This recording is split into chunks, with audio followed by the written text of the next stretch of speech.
오늘 하나님께서 저희에게 주시는 말씀은 신명기 3장 1절부터 11절 말씀입니다. 신명기 3장 1절부터 11절 말씀입니다. 다 찾으셨으면 다 같이 봉독하겠습니다. 우리가 돌이켜 바산으로 올라가매 바산 왕 옥이 그의 모든 백성을 거느리고 나와서 우리를 대적하여 에드레이에서 싸우고자 하는지라. 여호와께서 내게 이르시되 그를 두려워하지 말라.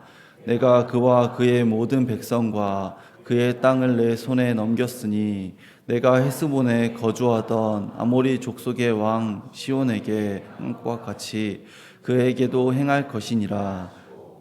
우리 하나님께서 바산 왕 옥과 그의 모든 백성을 우리 손에 넘기심에 우리가 그들을 쳐서 한 사람도 남기지 아니하였느니라. 그때에 우리가 그들에게서 빼앗지 아니한 성읍이 다 빼앗았는데 그 성읍이 60이니 곧 아르곱 온 지방이요 바산에 있는 옥의 나라이니라. 그 모든 성읍이 높은 성벽으로 둘려 있고 문과 빗장이 있어 견고하며 그 외에 성벽 없는 고을이 심히 많았느니라.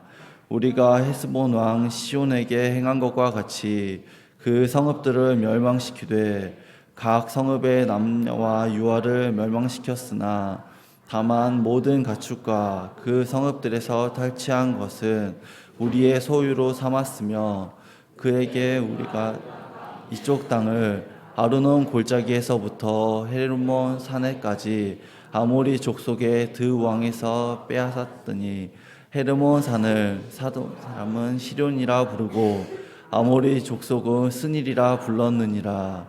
우리가 빼앗은 것은 평원의 모든 성읍과 길르앗 온 땅과 바산의 온 땅 곧 옥의 나라 바산 성읍의 살르가와 에드레이까지이니라. 르바임 족속의 남은 자는 바산한 옥뿐이며 그의 침상은 철 침상이라. 아직도 암몬 족속의 라빠에 있지 아니하냐. 그것을 사람의 보통 규빗으로 재면 그 길이가 9규빗이요 너비가 4규빗이니라. 아멘. 성성경 목사님 나와주셔서 말씀 전해주시겠습니다.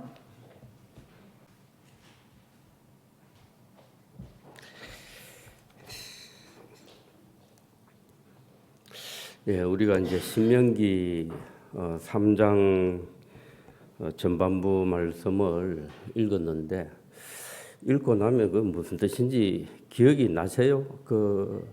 읽는 순간에 잊어버리는 것 같아. 앞에 뭘 읽었는지 모르고 또 다 읽고 나면 다 읽고 난 뒤에 뭘 읽었는지를 모르겠어. 자, 그런데 이 말씀이 하나님의 말씀이다라고 하니까 그러면 우리가 이 말씀을 본문을 읽고 하나님이 지금 내게 뭐라고 하시나? 이건 정말 깜깜한 거예요. 앞이 깜깜한 아무것도 우리가 여기에서 발견할 수가 없습니다. 자, 그런데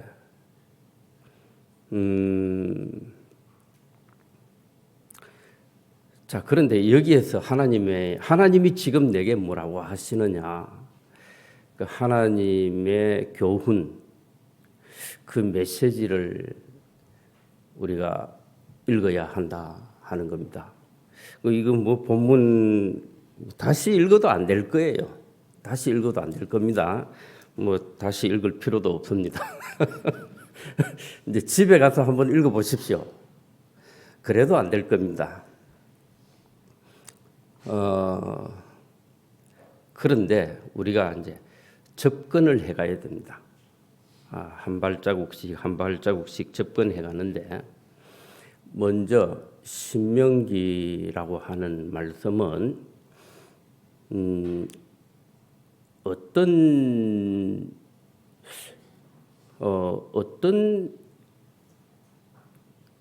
그 정황에서 기록한 것인가 이걸 알 필요가 있습니다.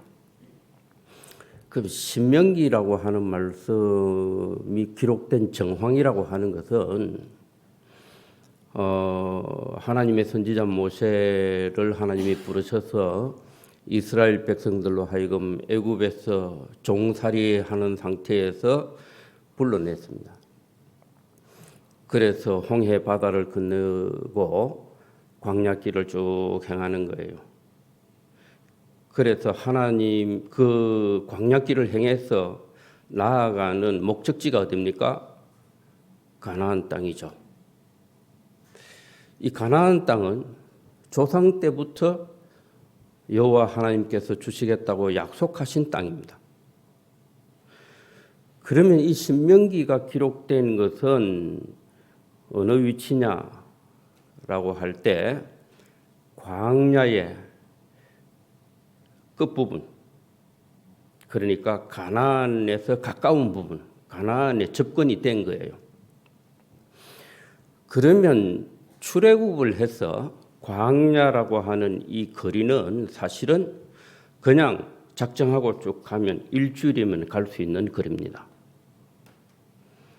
그런데 지금 이스라엘 백성들이 그 가나안을 앞두고 있는 그 위치까지 올 때 기간이 얼마나 걸렸습니까?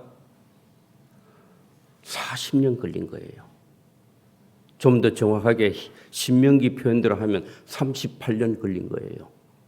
앞으로 지금 2년만 더 있으면 가나안 땅을 향하여 들어갑니다. 자, 그런데 그 시점을 배경으로 해서 신명기가 기록되어 있는 겁니다. 그러면 이 신명기는 광야길을 행해 온 것에 대한 회고록이에요. 회고록. 지금 광야길을 막 가면서 그날 움직일 때마다 일기를 쓰듯이 그렇게 기록한 그런 개념이 아니고 40년, 38년 쭉 다 진행해 오고 이제 가나안을 앞두고 요단 서편, 요단 이 동편이죠. 요단 서편에는 이제 가나안이 있으니까 이제 그 위치점 와서 이제 가나안을 좀 있으면 들어가게 된다라고 하는 그 시점에 그 시점을 배경으로 기록한 것이기 때문에 이것은 회고록이다. 그러면 이 회고록을 왜 적었을까? 그리고 이것을 기록에 남겨놓고 오고 오는 모든 세대의 사람들이 읽고 하나님의 말씀이다 이렇게 여기고 이 말씀을 대하라는 거예요. 그럼 분명히 여기에 하나님의 말씀이라 그러면 하나님의 백성이고 거룩함을 지향하고 하나님의 의를 발견해 가기 원하는 사람들이 이것을 읽어야 됩니다.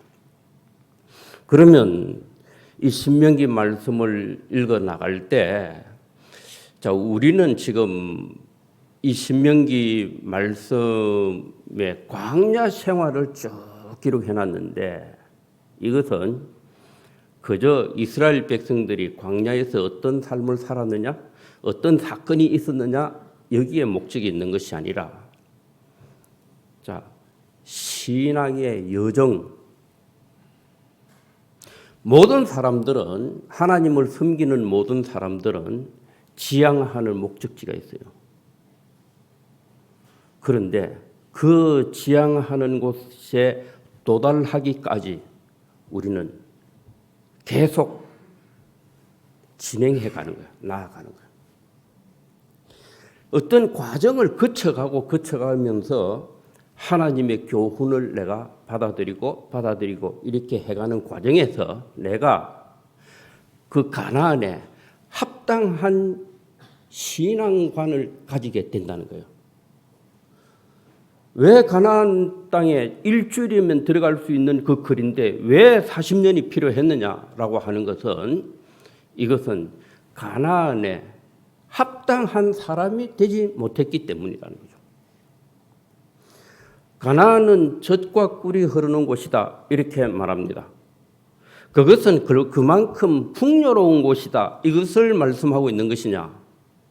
성경에는 가나안보다도 사실은 애굽이 더 풍요로운 곳이에요. 애굽이 훨씬 풍요로웠습니다. 나일 강변의 그 풍요로움은 말로 표현할 수가 없습니다. 그러한 풍요로움이 가나안 땅 어디에 있겠습니까? 없습니다. 가나안 땅에 나일 강에는 아프리카 남쪽에서부터 모든 비옥한 그러한 유기질을 다 실어 나릅니다. 나일강을 통해서. 그 나일강 하구, 강변 어마어마하게 풍요롭습니다. 비료를 뿌릴 필요가 없단 말이에요. 그렇게 비옥한 토지가 있는데 그곳을 떠나가지고 광야길을 행해서 가나안을 향하여 들어간다는 거죠. 그 가나안에 기껏 해봐도 요단강? 비옥할 강이 없습니다. 그러니까 정말 비옥한 곳은 애굽이고 여기 가나안이라 그러면 여기에 비옥한 곳은 바산이라고 하는 것입니다. 지금으로 보면 골란 고원 막 전투가 벌어지는 그런 것이죠. 자, 그런데 그렇다면 젖과 꿀이 흐른다라고 하는 것은 이것은 풍요로움 자체를 말하려고 하는 것이 아닙니다. 이것은 우리 신앙에 있어서 내면에 어떤 법칙이 생기느냐 이 문제예요. 젖과 꿀이 흐른다라고 하는 것은 이것은 생명으로 충만하다 이런 뜻을 갖고 있습니다. 생명으로 충만하다. 초장이 펼쳐지고 꽃이 만발하게 피고 그래야 거기에 꿀이 흐르는 거예요. 그러니까 젖과 꿀이 흐른다라고 하는 것은 생명으로 충만하다라고 하는 것인데 생명으로 충만하다 하는 것은 왜 중요하냐 하면 우리 신앙에 있어서 우리가 도달해야 할 의의 법칙이 생명의 성령의 법이 우리를 다스리게 되어야 되기 때문이에요. 사도 바울이 로마서 8장 1절에 그렇게 기록하고 있습니다. 그러므로 이제 그리스도 예수 안에 있는 자들은 생명의 성령의 법이 우리로 하여금 죄와 사망의 법에서 해방하게 되었다. 이렇게 표현하는 거예요. 그러한 의에 도달한 사람, 생명의 법에 도달하게 된 사람, 율법이 아니라 광야에서 하나님께서 모세를 통해서 율법을 주셨다는 거죠. 율법은 계율입니다. 그 계율을 지켜 행하게 되면 하나님 앞에 의로운 자가 되고 그 계명을 지켜 행하지 못하면 하나님 앞에 불의한 자가 되는 거예요. 그러므로 늘 그 율법 안에서는 행함으로 의에 이르려고 하는 겁니다. 그런데 우리의 신앙이 행함으로 의에 이르기 원하는 그 신앙에서 어디로 가야 된다? 믿음으로 말미암아 의롭게 되는데 믿음으로 얻게 된 의로움이라고 하는 것은 그 안에 생명의 성령의 법이 그 사람 속에 작용하게 될 때 그게 가능하다는 거예요. 그러니까 우리의 신앙, 우리도 신앙생활 하는 것 자체가 순례자예요. 우리가 광야길을 우리도 가야 되는 거예요. 이것은 공간적인 이 광야길을 가야 되는 것이 아니라 우리의 신앙의 여정 자체가 내 속심령이 하나님의 의를 쫓아가게 될 때에 우리는 광야길을 향하여 간다는 거예요. 그렇게 진행해 갈 때에 어떤 도전이 있을 것이냐. 내 신앙의 여정에서 내가 아직 가나안 땅에 이르지 못했고 아직 내가 생명의 성령의 법을 내 법으로 내가 삼지 못한 상태에서 내가 신앙생활을 해가는 그러한 광야와 같은 신앙생활을 해가게 되면 내게 어떠한 도전이 있을 것이냐. 그 이야기가 지금 광야에서 만나게 되는 이방 족속들이에요. 그 지난번에는 그렇게 했죠. 자, 지금 신명기 내용 어쩌면 이방 족속을 만나게 되었을 때 어떻게 대응해 가야 할 것이냐. 그 이방 족속들이 어떤 본성을 가지고 있느냐라고 하는 것은 그 이방 족속들의 이름의 명칭에 그 이방적 족속들의 아이덴티티가 들어있는 겁니다. 그 명칭. 이제 지금 대단히 이 본문에 이제 접근해 오고 있습니다. 이걸 알고 이제 이 본문을 대하게 되면 점점 쉬워지게 됩니다. 그러니까 이 성경에 기록되어 있는 광야로 행하게 되는 진행해가는 이스라엘 백성들이 어떤 도전을 받게 되었을 때 그 이방 족속들과 조우를 하게 되었을 때 어떻게 극복해 가게 되었느냐.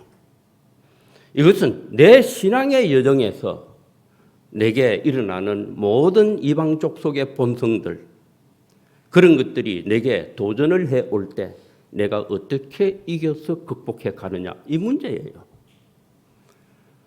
그러니까 지금 현재 광야길은 우리는 지금 현재 하나님을 섬기는 모든 사람들은 다 광야길을 행하는 거예요. 그렇기 때문에 나와 상관없는 말씀이 아니라 나와 직접적으로 상관 있는 말씀이 바로 모세오경이고 바로 이 신명기 말씀이다 하는 겁니다. 자, 그러면 지금 오늘 만나게 된 이방 족속은 누굽니까? 우리가 돌이켜 바산으로 올라가매 바산 왕 오기, 그렇게 바산 왕 오기 그의 모든 백성을 거느리고 나와서 우리를 대적하여 에드레이에서 싸우고자 하는지라. 광야 길을 쫙 가는데 지난번에 만났던 족속이 있었습니다. 그걸 예를 들고 있습니다.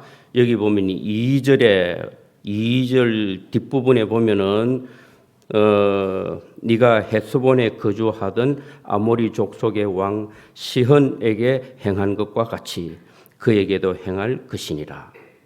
이 시혼이라고 하는 헤스본에 거주하는 시혼이라고 하는 왕은 어떤 족속이었느냐라고 할 때 그 의미 자체가 계획을 세우다, 깊이 뭔가를 공작하다, 계획하고 자기 자신의 어떤 그 고민하고 계획 세운 것대로 강력하게 추진해 간다. 이것을 자기 자랑으로 여기는 족속이란 거예요. 그래서 계획대로 되지 않으면 안 되는, 그러니까 자기가 고민하고 자기 자신이 계획을 세우고 공작하고 이렇게 해서 그 계획 안에서, 그 계획한 틀 안에서 강력하게 무엇인가 뜻을 이루어 가기 원하는 족속이 여기에 보면 헤스본에 거주하던 아모리 족속의 왕 시혼 그랬습니다. 그 이름을 보면 그 이름의 뜻, 그 뜻 안에 그 족속 그리고 그 왕, 그들이 누구이냐, 그들의 정체성이 무엇이냐라고 하는 것이 그 이름 안에 들어 있습니다. 사실 우리나라 이름이 대한민국이에요. 대한민국이라고 하는 이 말 안에 우리나라의 정체성이 사실은 들어 있습니다. 그런데 잘 몰라. 대단히 어렵습니다. 한국이죠. 우리나라는 한국이라 그러죠. 제가 찾아봤습니다. 한국의 한이 무슨 뜻인가? 나라 한자 그랬습니다. 근데 그건 표기가 잘못된 잘못 설명된 겁니다. 그러면 한국, 그러면 국자는 뭐냐? 나라 국자. 한은 무슨 글자냐? 나라 한자. 나라다. 그 말이 되냐는 거죠. 그 나라를 세우면서 붙인 글자이기 때문에 나라 한자예요. 그러면 그 한이라고 하는 그 한자적인 획 이런 것이 왜 들어갔느냐라고 하는 이것을 관찰해야 된다는 거죠. 그런데 그걸 관찰한 사람들이 있더라고요. 유튜브에 보니까. 대단해요. 그래서 원래 우리나라는 사만의 나라다. 그래서 마한, 진한, 변한의 나라다. 이렇게 설명을 하더라고요. 그래서 그때 그 한이라고 하는 의미가 어떤 뜻이다라고 하는데 그 글자 자체가 그냥 나라, 처음부터 나라의 이름에 사용했기 때문에 나라 한자다라고 하지만은 우리 민족의 고유한 그런 그 역사성과 문화라든지 이런 것들이 이 획 하나하나에 다 들어있더라고요. 그리고 그 당시에 지정학적인 위치 이런 것까지 그 다음에 그 시점 이런 것까지 여기에 이게 다 들어있어요. 그거 참 한번 보실 필요가 있겠다 싶습니다. 그리고 그것처럼 그 나라의 이름 그것은 그 나라의 아이덴티티예요. 그걸 안다면 우리는 이제 여기 보면은 우리가 돌이켜 바산으로 올라가매 했을 때 이 바산이라고 하는 뜻은 비옥하다라고 하는 뜻을 갖고 있습니다. 그런데 바산으로 올라가매 바산 왕 옥이 그의 모든 백성을 거느리고 나와서 우리를 대적하여 에드레이에서 싸우고자 하는지라. 에드레이라고 하는 말은 힘이 세다 이런 뜻을 갖고 있습니다. 그런데 바산 왕 옥이라고 하는 뜻은 어떤 뜻을 갖고 있느냐 하면은 왕 이름입니다. 둥글게 회전하다 이런 뜻을 갖고 있습니다. 둥글게 회전하다. 그 바산 왕 옥이 있는데 여호와 하나님이 지금 바산 왕 옥을 만나서 그들이 모든 백성을 거느리고 동원령을 내려서 이스라엘 백성들을 치기 위해서 달려 나온다는 거예요. 그럴 때 자 하나님이 우리 하나님 여호와께서 3절에 보면 바산 왕 옥과 그의 모든 백성을 우리 손에 넘기심에 우리가 그들을 쳐서 한 사람도 남기지 아니하였느니라 그렇게 합니다. 자 그런데 우리가 이제 쭉 이렇게 넘어가면 다 의미가 있습니다. 의미가 있는데 자 10절에 보면은 우리가 빼앗은 것은 평원의 모든 성읍과 길르앗 온 땅과 바산의 온 땅 곧 옥의 나라 바산의 성읍 살르가와 에드레이까지 이르니이다. 여기에서 말하는 여기 평원의 모든 성읍 길르앗 온 땅과 바산의 온 땅 그렇게 했는데 이 길르앗을 차지하게 되었다 하는 의미는 굉장히 중요한 의미를 가집니다. 그럼 여기 길르앗이라고 하는 것은 갈레앗이라고 하는 말에서 왔는데 같은 자리입니다. 자, 이곳은 이스라엘 백성의 조상 아브라함과 이삭과 야곱이죠. 야곱의 후손들이 이스라엘 백성들이죠. 이 야곱이 형 에서에게서 장자의 축복을 대신 받고 달아났죠. 어디로 달아났습니까? 외삼촌 라반의 집으로 달아났습니다. 그곳에서 양을 치면서 자기 자신의 자산이 막 형성됐어요. 그리고 외삼촌 라반의 딸 두 딸을 아내로 맞이하게 되었습니다. 그리고 많은 양떼를 거느리게 되었습니다.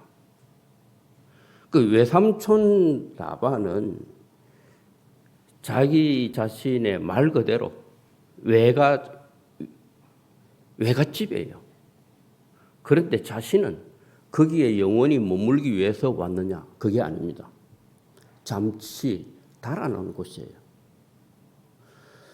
그런데 야곱은 어디를 향하여 가야 될 사람입니까? 아버지 이삭의 집을 향하여 가야 할 자예요. 그런데 외삼촌 집에서 자산을 많이 불리게 되고 그리고 그곳에서 아내를 얻게 되고 자녀들을 많이 거느리게 됐다는 거죠.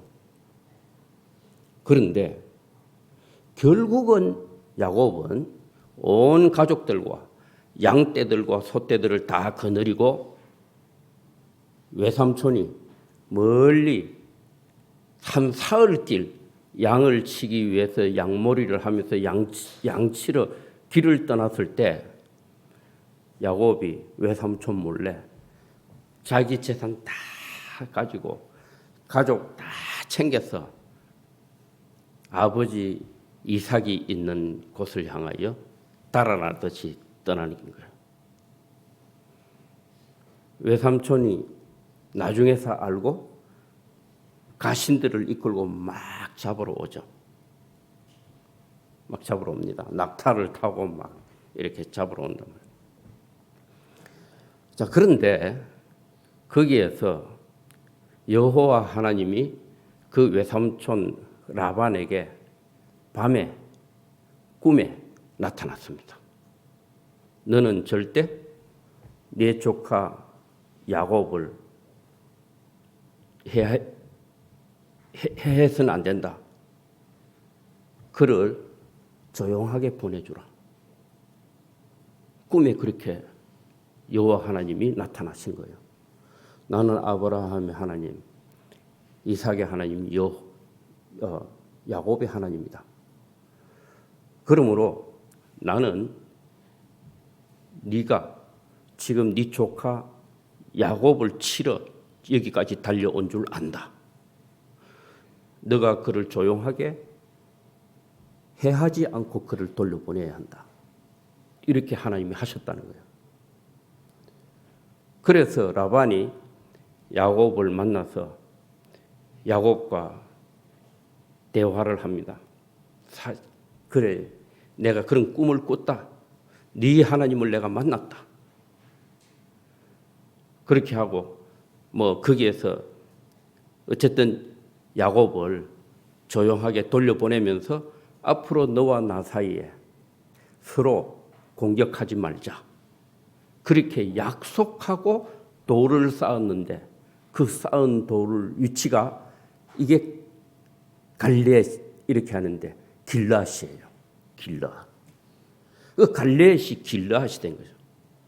그리고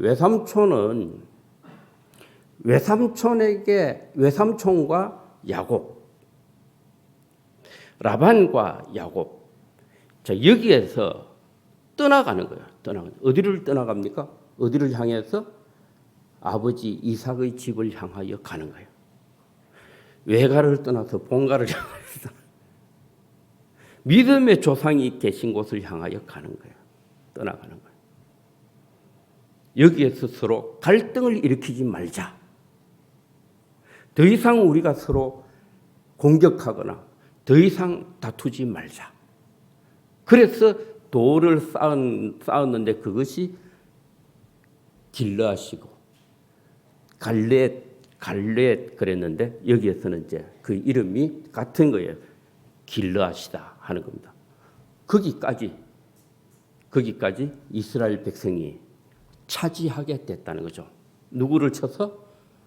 바산 왕 옥을 쳐서. 이건 뜻이 대단한 뜻을 갖고 있는 거예요. 그러니까 믿음의 조상이 있는 곳을 향하여 나아가는데 거기에서 여호와 하나님이 나타나셔서 서로 공격하지 못하게 하시고 그리고 서로 평화로운 가운데서 보내주게 되는 그 위치를 누가 차지하게 됐다? 이스라엘 백성이 차지하게 되었다. 그런 뜻입니다.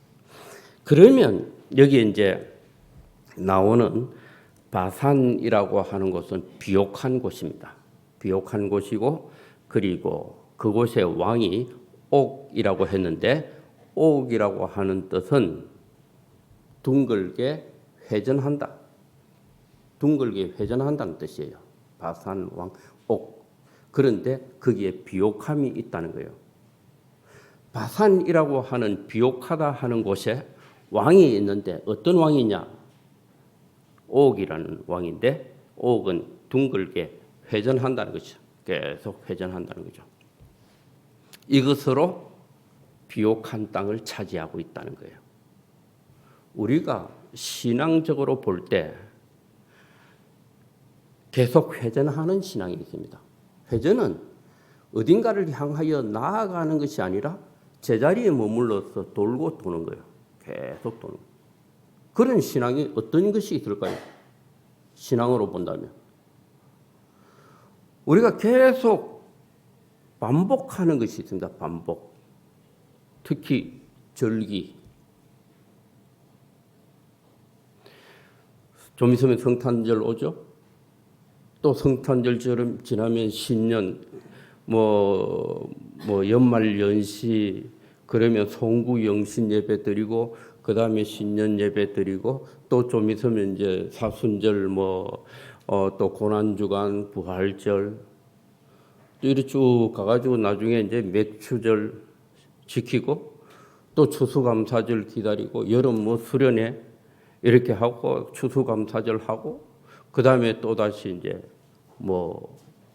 성탄절 맞이하고, 그렇게 계속 한 자리에 머물러 있으면서 계속 반복하게 되는 그러한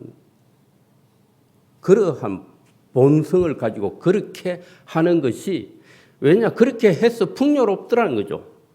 그렇게 해서 바산을 차지하게 됐더라는 거죠. 거기에서 왕이 되어 있더라는 거죠. 바산 왕 옥이에요. 한 자리에 있으면서 계속해서 반복되는 거, 계속 회전하고 한 자리에서 회전하고 있다는 거죠. 우리가 그것이 자신을 풍요롭게 하는데 도움이 될 수는 있습니다. 그걸 어떻게 잘 기획해가지고 계속 반복하는 거. 우리 달력 절기대로 돌아가는 이러한 신앙. 무엇인가 경영해 가는데 작년에 했던 것을 잘 이렇게 생각해서 좀 더 낫게 해가고 좀 더 낫게 해가지고 이렇게 하면서 한 해 한 해 막 돌아가는 이러한 상태. 이건 한 자리에서 회전하는 이 반복되는 거예요. 계속 반복되는 거예요. 그러니까 우리 사순절 기간, 그리고 막 그 기간 보내다가 고난주간 맞이하게 되면은 막 금식도 하고, 막 그때는 결혼식도 안 하잖아요. 그리고 막 좋을만 한 건 안 해. 그때는 막 안 하고 있다가 그래 금식하고 얼굴에 슬픈 표정을 짓고 막 그 고난주간 보내고 난 뒤에 그 다음날 이제 갑자기 주일날 부활절이 되는 거죠. 그러면 옷을 어두운 검은색 입고 다니다가 확 바꿔가서 이제 밝은 흰 옷으로 딱 바꿔 입고 주일 성수하기 위해서 교회 딱 가면서 갑자기 이제 기쁨으로 확 바뀌는 거예요. 그것도 보면 좀 웃기잖아요, 우리가. 그래, 실컷 어제까지만 해도 고난주간이야. 내일 갑자기 부활절이 되는 거예요. 그러면 부활절에 태도가 사람이 갑자기 막 바꿔가지고 이렇게 예수 부활하면서 막 이렇게 하는데, 자, 이러한 신앙생활을 우리가 절기를 좇아서 똑같이 해마다 반복해가는 그런 회전해가는 제자리에서 회전해가는 그러한 그것을 가지고 나의 풍요로움, 이것을 내가 가지고 있다. 거기에서 풍요로움을 찾는 거예요. 자, 그런데 우리가 생각해 보십시다. 절기는 왜 있나요? 우리가 성탄절을 지켜야 할 이유가 뭡니까? 사실은 성탄절을 우리가 이렇게 장식도 해놓고 성탄 예배도 드리고 성탄절 캐롤송도 부르고 그렇게 하는데 성탄 예배를 드립니다. 그런데 그렇게 하는 이유가 뭡니까? 자, 그것은 예수 그리스도께서 탄생하신 것을 기념해요. 왜 합니까? 내가 예수 그리스도를 믿어서 내 자신이 거듭나야 되기 때문이에요. 내가 다시 나는 경험을 해야 되는 거예요.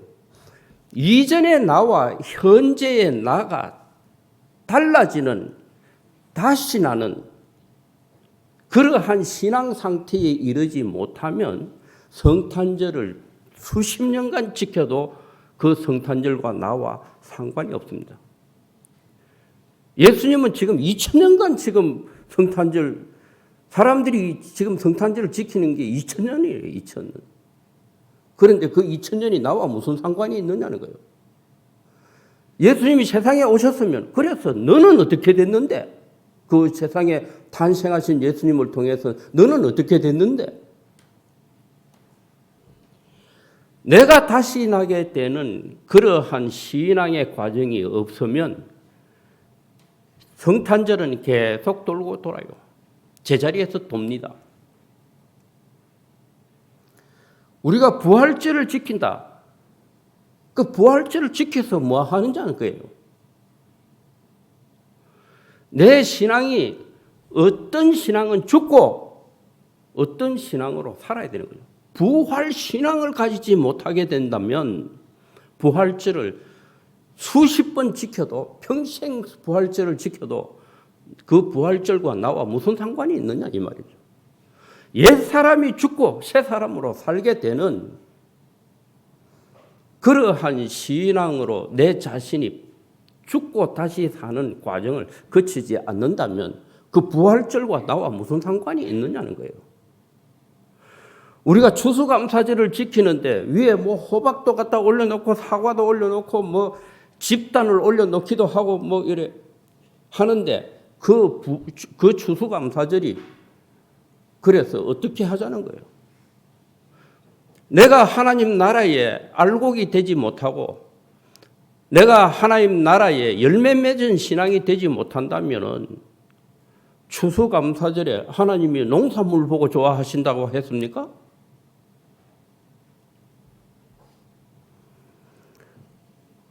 그러니까 내게서 실현되지 않은 것은 이것은 제자리에서 맴도는 그저 절기를 지키는 것에 불과하다.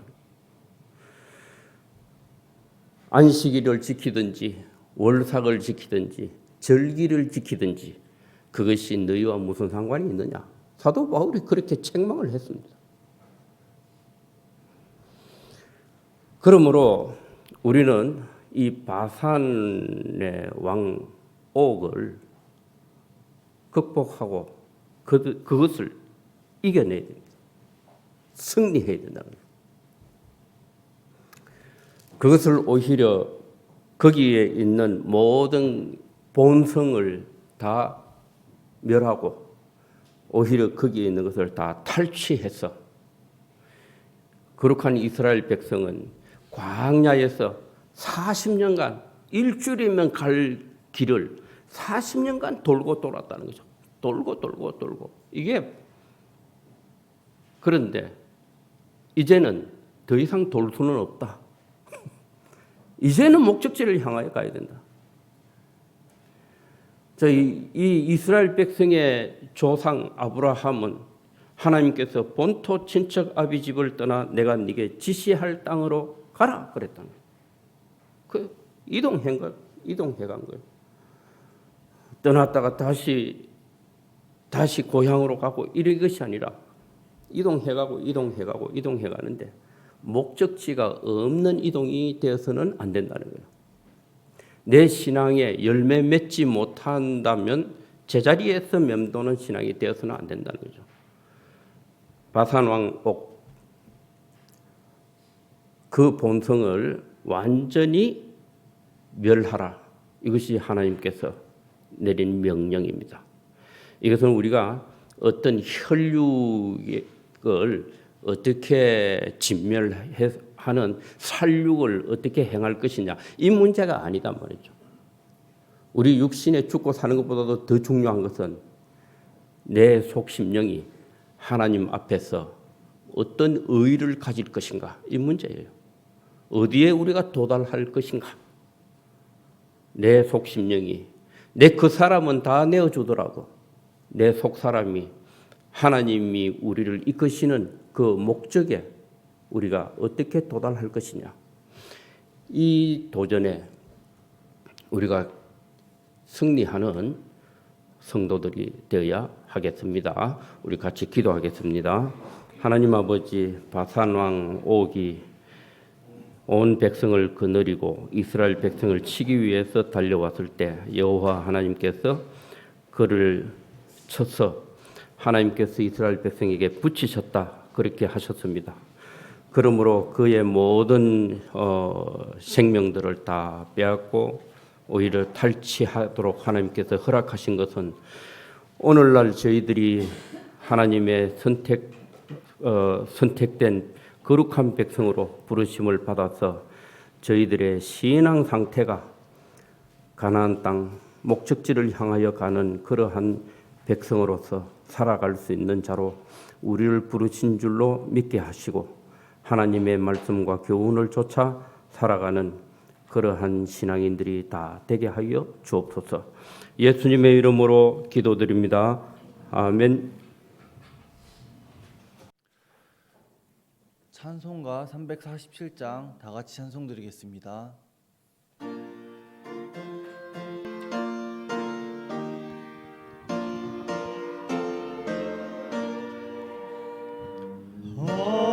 허락하신 새 땅에 들어가려면 마음의 준비 다하여 힘써 일하세. 여호수아 본받아 앞으로 가세. 우리 거할 처소는 주님 품일세. 시험 환난 당해도 낙심말고서 맘의 걱정 버리고 힘써 일하세. 여호수아 본받아 앞으로 가세. 우리 거할 처소는 주님 품일세. 앞서가신 예수님 바라보면서 모두 마음을 합하여 힘써 일하세. 여호수아 본받아 앞으로 가세. 우리 거할 처소는 주님 품일세. 일할 곳이